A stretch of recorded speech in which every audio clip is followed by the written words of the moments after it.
На телефоне имам професор доктор Татјана Стојановска Иванова. Татјана, добро утро. Добро утро и поздрав до вашите гледачи, слушатели на Турски брифинг. Професор Стојановска Иванова е познат социолог наш. Вчера го имав доктор Ило Трајковски, денеска вас. Баш ми е драго, бидејќи некои од овие проблеми и овој живот што го водиме под пандемијава, освен што има низа медицински аспекти, има не помалку овие социолошки аспекти, бидејќи општеството Татјана се пореметија, би се рекло, онака баш во суштината на тие социјални односи низ кои што поминуваме. Апсолутно. Сакав да кажам дека за нас социолозите, како велат сега колегите и од регионот и од Европа, е самото општество и општествените феномени со социолошка лабораторија. Во контекста проучување на новото, како велиме, новото нормално совремие. Денеска сакав да поразговараме за нешто за што веќе со месеци се разговара. Вчера владата донесе нови мерки кои ќе почнат да важат од за некој ден.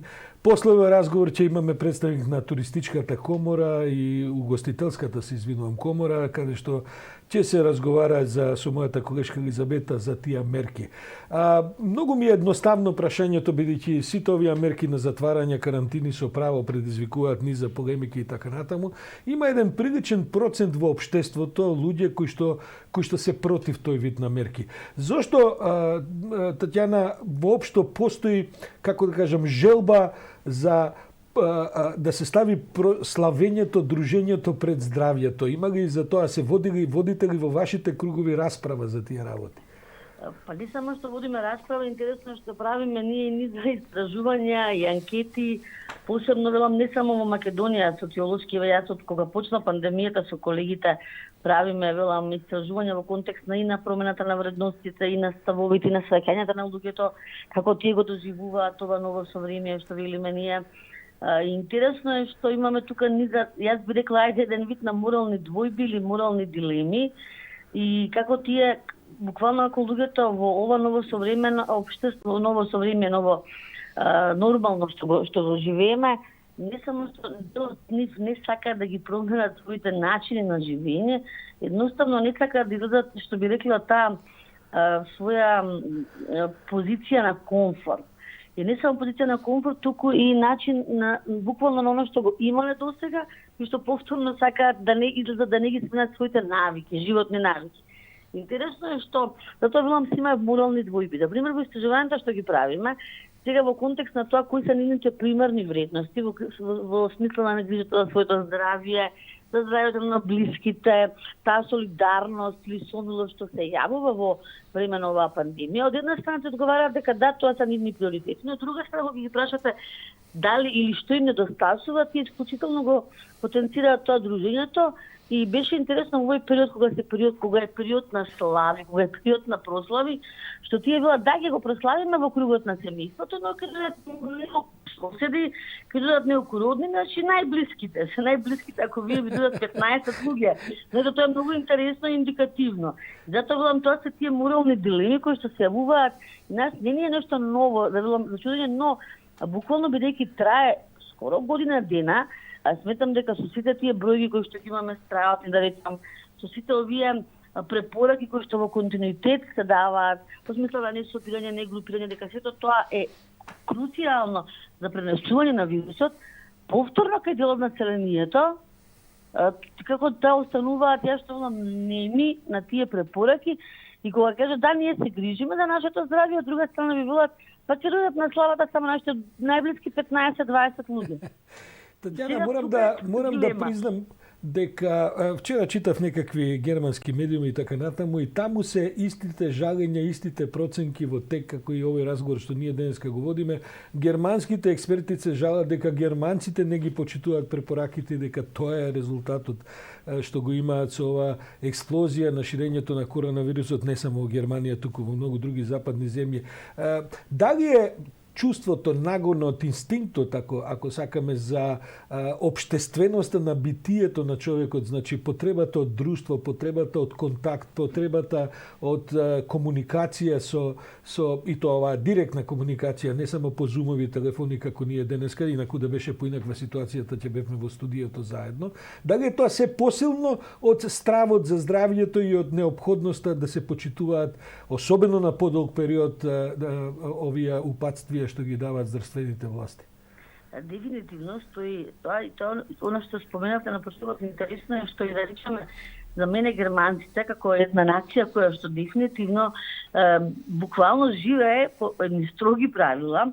И баш тие, велам и со колегите од Европа, кога комуницираме, интересно е што дури и скандинавските земји, покрај германците, кои што нели имаат стил на живење кој што буквално кај нив тие правни, морални норми се многу крути дури некогаш, и кај нив постои на некој начин тој внатрешен револт и потребата, иако тие многу се помалку, речам, комуникативни, дружелюбиви во контекст на она секојдневно споделување, нели, и интеракција со соседи, со колеги и слично, дури и кај нив постои тој внатрешен револт и веќе затоа што премногу долго трае. Интересно е тоа што го споменате, зашто кои се причините. Прво, како и да речем, балканците се луѓе кои што сакаат да споделуваат. Да споделуваат и убави моменти, и моменти кои што се на тага, како велат, нели, споделена радост, поголема радост, споделена тага, помала тага. Континуитет кај нас, да речем, ако имате проблем, ќе се пожалите на соседката, на пријателката, нема да побарате стручна помош, тоа е добро познато. И сега во ова време, не време, знаете, таа алиенација, одбивање кој што се јави, создава дополнителен на некој начин револт кај сите генерации. Тука имаме интересен социолошки феномен што нема разлика во однос на потребата од дружење и нервозата што се јавува кај луѓето. Значи имаме генерацијски разлики во однос на, да речеме, нели, на младата генерација, па средна, па повозрастна, тука идентично кај сите. Кај сите се јавува тој револт и затоа всушност ние видовме дека веќе од летото натака имаме веќе големи собирања на средношколци и оно што го споменав сега на славите каде што одат повозрастни луѓе. Значи всушност тука ја гледаме и таа идентичност во однос на потребата да се дружат луѓето, затоа што на некој начин оваа пандемија придонесе за оно што го велам алиенација, оттуѓување. И спомнав на почетокот, имаме како народ, како нација, ние имаме потреба да се дружиме, да комуницираме, да споделуваме сите тие настани кои што се да бидат проследени со поголеми групи на луѓе. И затоа нас не се случува оно што не се случува, велам, одреден револт и покрај сите препораки што ги имаме, повторно имаме собирања, нели, може би сега не толку на јавен простор, затоа што тоа е забрането. Ева видовме сега да имаме и нови мерки што ги спомнавте на почетокот, значи дури бидејќи се види дека едниот најзначајните, најчестиот начин на пренесување е токму преку групните собирања и преку одењето во кафетерии, во кафејани се смали, значи са ницата до кога може да се посетува. И затоа јас искрено не сум многу оптимист дека луѓето ќе ги почитуваат понатаму, поготово што сега доаѓаат нова година, доаѓаат во однос на, да речам, христијаните, православните христијани, доаѓаат значајни верски празници кои што подразбираат масовност. Ај би рекол не само верски, туку и шопинг празници. Да беше ова нормално време, ќе бевме затрпани во моловите и шопинг центрите. Не дека не сме, не знам дали сте ги видели сликите, тоа е интересно. Повторно ќе кажам, на прашањето кој е таа сега шопинг манија, шопинг холија во контекст на тоа дека сега има нели приоритети. Што најчесто е едно од прашањето кое што 7 месеци трајава лонгитудинална студија би рекла, што најчесто купувате, значи покрај дури не ги ставаат ни на приоритетна листа, верувајте, тие витамини, оние суплементи кои што нели се препорачува да ги купат. Значи и иако да речеме имаме резервитна популација, дел од популацијата која што економски доста заслабна, некоја стана без работа, но сепак е нише вели, па мене знаете во оваа ситуација на постојан стрес, шопингот ми на некој начин нивелирање на стресот. Што потреба имате да купувате во смисла нели на облека или гардероб, да иве некој од нив дојдат на работа, онлайн работат. Но тоа се тие што моралните феномени, разумете, кои што не можеме да не се искоренија. Предпоставам дека дел од ова што го разговараме, моето последно прашање е посветено на една анкета чии резултати ги читав утринава, а тоа е дека на Балканот 8 од 10 испитаници веруваат во разноразни заговори и конспирации врзани за коронавирусот, за вакцините, за како политиката и здравството се справуваат со тоа.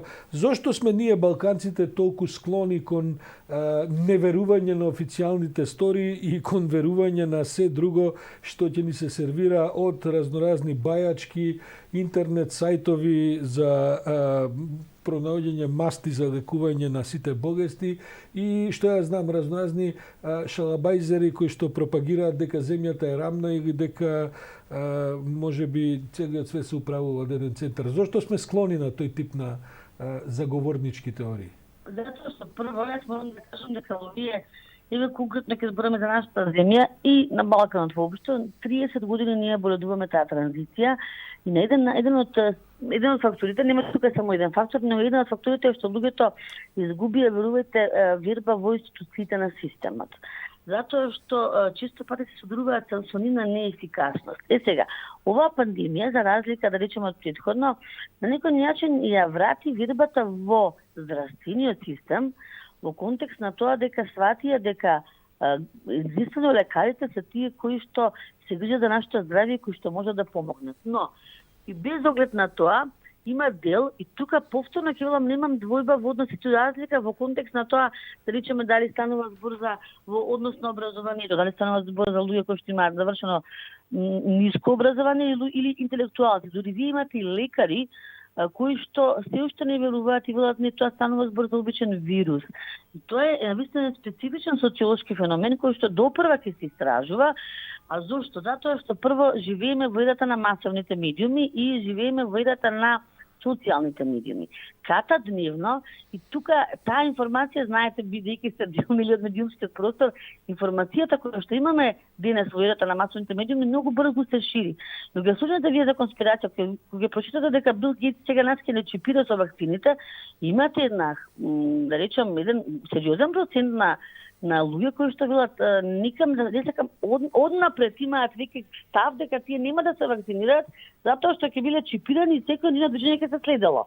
Сега вие да пробате да разговарате со нив, тие стојат на тој став затоа што па тоа го прочитав од некој интелектуалец, тоа го прочитав од некој доктор, значи авторитети кои што ги има на социјалните медиуми и кои што тоа се вела молниевито се шири.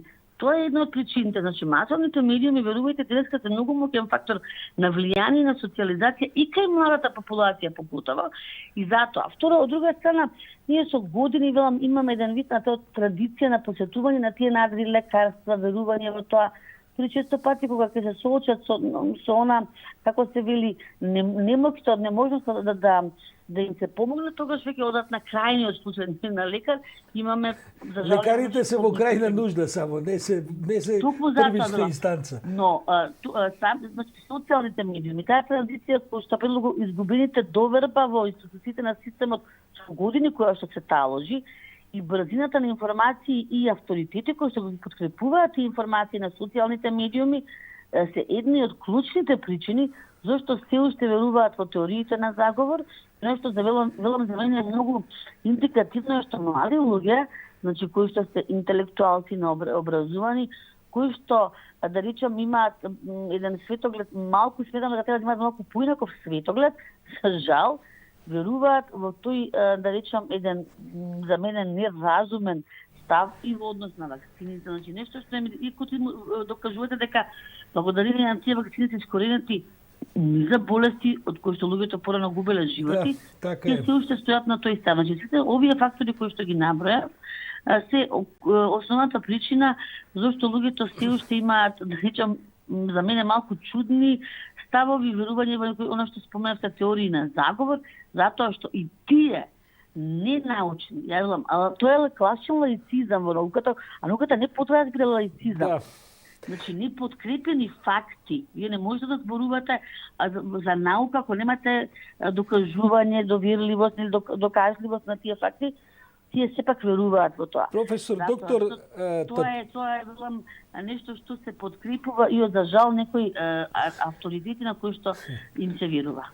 Професор доктор Татјана Стојановска Иванова, едно драгоцено социолошко објаснување утринава за тоа што се случува со сите овие наши здравствени состојби и состојби на духот на нацијата. Благодарам за ова вклучување, Тања. Се гледаме и во студиото кога првпат ќе се создаде можност за тоа.